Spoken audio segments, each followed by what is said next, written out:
80,000 পিবির কিন্তু কাছে মানে প্রয়োজন ছিল। তো আমি যেদিন রুবি হই এর পরের দিনই মানে আমার ভেতরে কেন জানি আমার একটা কনফিডেন্স ছিল যে আমি ডিএক্সএন থেকে আগামী 2 মাসের ভেতরে আমি ভালো কিছু করতে পারবো। তো সেই ভালো কিছু করার জায়গাটা ছিল একমাত্র আমার সেল। আমি কিন্তু ফেসবুকে লাইভ করে কিন্তু আমি আমার প্রোডাক্টগুলো আমি সেল করতাম যথেষ্ট পরিমাণে। তো যেই মাসে আমি রুবি হই ওই মাসে ছিল আমার 54,000 টাকা কিন্তু আমার প্রোডাক্ট সেল ছিল। এর পরের মাসে হচ্ছে আমি 84,000 টাকা কিন্তু আমি প্রোডাক্ট সেল করি পার্সোনাল, টিম ছাড়া।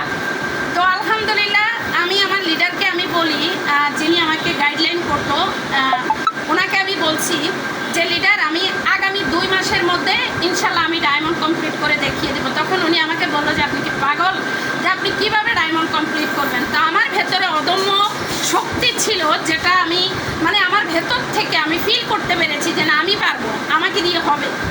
তো লিডারের এই কথার জবাবে আমি বলছিলাম যে লিডার আমি আলহামদুলিল্লাহ পারবো। তো আমাদের আরেকজন লিডার আপনারা অনেকেই চিনেন যে আবুল বাসার লিডার, বাহরাইন প্রবাসী। তা আমি লিডার আমাকে কল দিছিল, দেওয়ার পরে বলতেছে যে কাইমা আপু কী খবর, আপনি যদি ডায়মন্ড কমপ্লিট করেন আপনাকে নিয়ে আমি একটা বই লিখব। তো যদিও উনি বইটা লিখে নাই আমাকে আশ্বাস দিছিল। তো আমি আমার জায়গা থেকে আমি লিডারকে বলে দিয়েছিলাম একদিন সকালবেলা একদম বাংলাদেশ টাইম আপনার হচ্ছে 6টা 6:30টার দিকে। তো লিডারকে আমি যখন এই কথাটা বলি লিডার আমাকে মানে হাসি দিয়ে বলছে যে কংগ্রাচুলেশনস। তা আলহামদুলিল্লাহ আমার যে কথা সেই কাজ আমি এমনভাবে আমি কাজ করছি বা টিমকে এমনভাবে আমি তৈরি করছি আলহামদুলিল্লাহ। তো ওই জায়গা থেকে আমি 2 মাসের মাথায় যাই আমি ডায়মন্ড কমপ্লিট করি। আলহামদুলিল্লাহ সুম্মা আলহামদুলিল্লাহ আমি আমার জায়গা থেকে যেটা বলেছি সেটা আমি করেছি। তো এর মাঝেও আসলে একটা নারী বিজনেস করাটা আসলে কিন্তু এত সহজ বিষয় না। একটা নারীর জন্য খুবই টাফ বিষয় হচ্ছে ডিএক্সএন নয় শুধু, আমরা নারীরা যখন আমরা বাইরে বের হই তখন কিন্তু আমাদের মধ্যে অনেকটা বাধা থাকে যে আমরা নারীরা বাইরে বের হতে গেলে আমাদের নানান ধরনের আমাদের ফ্যামিলি প্রবলেম বলেন, সামাজিক প্রবলেম বলেন বা হচ্ছে আমাদের যে কোনো দিক থেকে আমাদের বাধা কিন্তু চলেই আসে। তো সেই জায়গা থেকেও আমি ডায়মন্ড যতদিন কমপ্লিট করি নাই তার মধ্যে তো বাধা ছিলই। যে হাজব্যান্ড আমাকে এখানে যুক্ত করে সেই হাজব্যান্ডটি কিন্তু একসময় নেগেটিভ হয়ে যায়। তো নেগেটিভ হওয়ার একটাই কারণ ছিল, কারণ আমরা নারী, কোনো পুরুষই চায় না একটা পুরুষের সাথে কথা বলি। একটা নারী কখনো তার যে প্রিয় মানুষটা কোনো হাজব্যান্ডই চাইবে না বা আমরাও চাইবো না আমাদের হাজব্যান্ড একটা নারীর সাথে কথা বলুক, এটাও আমরা চাইবো না। তো সেই জায়গা থেকে যখন আমি বিভিন্ন লোকের সাথে কথা বলা আরম্ভ করছি, কারণ আমার এটা কথা বলতেই হবে, এটা আমার কথা বলার বিজনেস। আমি যখন কথা বলতেছি তো ও নিজ থেকে যদিও এটা নেগেটিভ হয় নাই, ওকে নেগেটিভ করা হয়েছে। তো সেই জায়গা থেকে আবুল বাসার লিডারকেও উনি গালাগালি করছে এবং কি আফসার ভাইকেও উনি ছাড়ে নাই।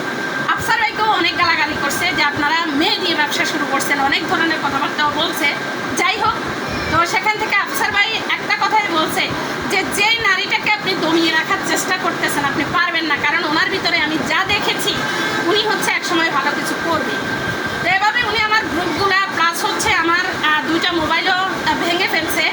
তারপরেও কিন্তু আমি ছাড়ি নাই ডিএক্সএন আমার মানে এটা অন্তরে গেঁথে ফেলছি, যেটা হচ্ছে আমি ঘুমাইলেও এটা স্বপ্নে দেখি, জেগে থাকলেও এটা স্বপ্নে দেখি।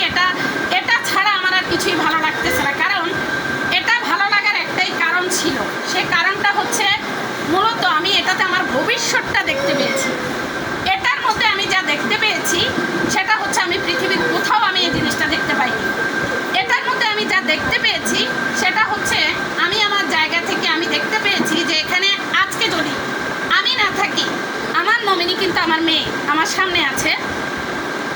আজকে আমি না থাকলেও আগামী দিন আমার মেয়ে কিন্তু এখানে সেই জায়গায় এসে কিন্তু কথা বলতে পারবে। এছাড়াও হচ্ছে আমরা যারা বাচ্চাদেরকে লেখাপড়া করাই ভবিষ্যতের জন্য, ডাক্তার, ইঞ্জিনিয়ার, লয়ার, পাইলট যাই আমরা বানাই, সেখানে কিন্তু দেখেন আমরা আমাদের জায়গা থেকে ওই যে যত শিক্ষিত বা শিক্ষিতাই হোক না কেন আমরা কিন্তু চাকরির খোঁজে কিন্তু আমাদের সন্তানকে রাস্তায় নামাই দিই। একটা ফাইল থাকে, ওই ফাইলটার মধ্যে দিয়ে হচ্ছে বিভিন্ন সার্টিফিকেট থাকে, তাদের বিভিন্ন সার্টিফিকেট নিয়ে কিন্তু মানুষের দ্বারস্থ হতে হয়।